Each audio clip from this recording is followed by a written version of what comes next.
Psalm 105. God's fidelity to the promise.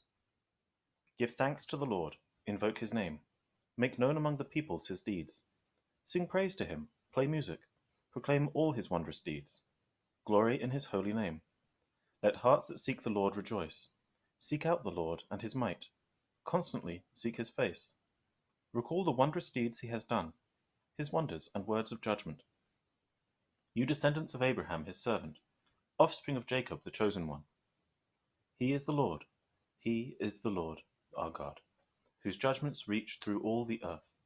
He remembers forever his covenant, the words he commanded for 1,000 generations, which he made with Abraham and swore to Isaac, and ratified in a statute for Jacob, an everlasting covenant for Israel.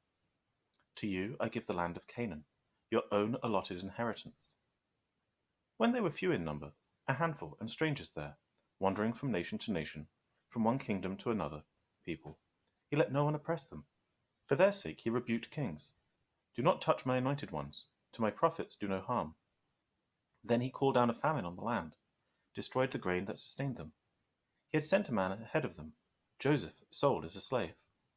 They shackled his feet with chains, collared his neck in iron, till his prediction came to pass, and the word of the Lord proved him true. The king sent and released him. The ruler of peoples set him free. He made him lord over his household, ruler over his possessions, to instruct his princes as he desired, to teach his elders wisdom. Then Israel entered Egypt. Jacob sojourned in the land of Ham. God greatly increased his people, made them more numerous than their foes. He turned their hearts to hate his people, to treat his servants deceitfully. He sent his servant Moses, and Aaron, whom he had chosen. They worked his signs in Egypt, and wonders in the land of Ham. He sent darkness, and it grew dark, but they rebelled against his word. He turned their waters into blood, and killed their fish. Their land swarmed with frogs, even the chambers of their kings. He spoke, and there came swarms of flies, gnats throughout all the country. For rain he gave them hail, flashes of lightning throughout their land. He struck down their vines and fig trees, shattered the trees of their country. He spoke, and the locusts came, grasshoppers without number. They devoured every plant in the land. They devoured the crops of their fields. He struck down every firstborn in the land, the first fruits of all their vigor. He brought his people out, laden with silver and gold. No one among the tribes stumbled. Egypt rejoiced when they had left, for fear had seized them. He spread a cloud out as a cover, and made a fire to light up the night. They asked, and he brought them quail.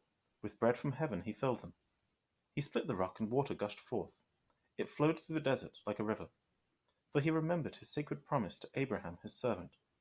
He brought his people out with joy, his chosen ones with shouts of triumph. He gave them the lands of the nations. They took possession of the wealth of the peoples, that they might keep his statutes and observe his teachings. Hallelujah. If thankfulness was a picture, what would that picture look like? Either draw it or describe it. And today's quote of the day comes from Psalm 116. What can I offer the Lord for all his goodness to me?